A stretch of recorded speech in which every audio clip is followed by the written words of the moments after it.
get double pay, but pay sucks. It doesn't really matter.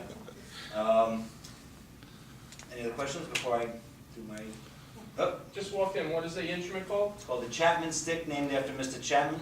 Emmett Chapman was a guitar player in California, and he developed this instrument, so it's called the Chapman Stick. Originally called the electric stick. Is that what Tony Levin plays? That's what Tony Levin. We got the same haircut. He's actually on my Yes, I CD. did. We have the same wedding anniversary, and our wives are both real estate politicians. Wow. The only difference, he's a rock star and I'm not.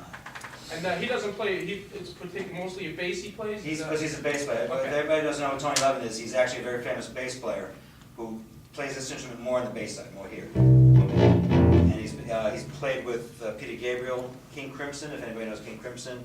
He was on John Lennon record, Pink Floyd record. Did you know he was on a Pink Floyd record?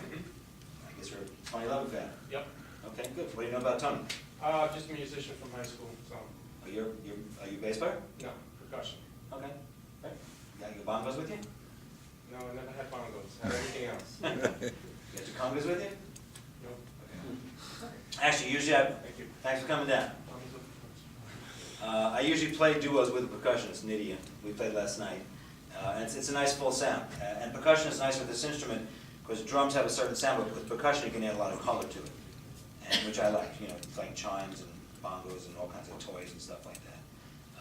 But I play with a lot of different people. Actually, if you check YouTube, I have another percussionist I play with who plays a washboard, but not on the chest.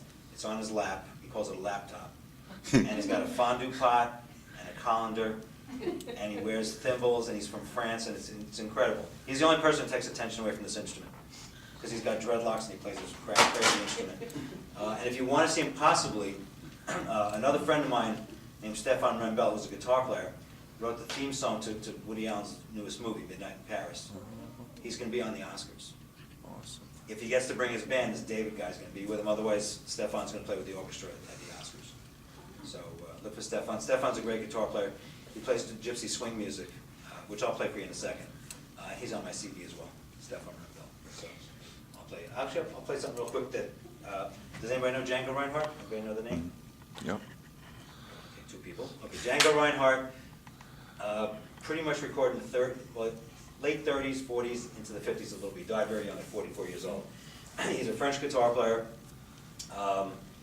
When he was 18, he was a virtuoso. He was a gypsy. He lived in a caravan. I'll make this brief.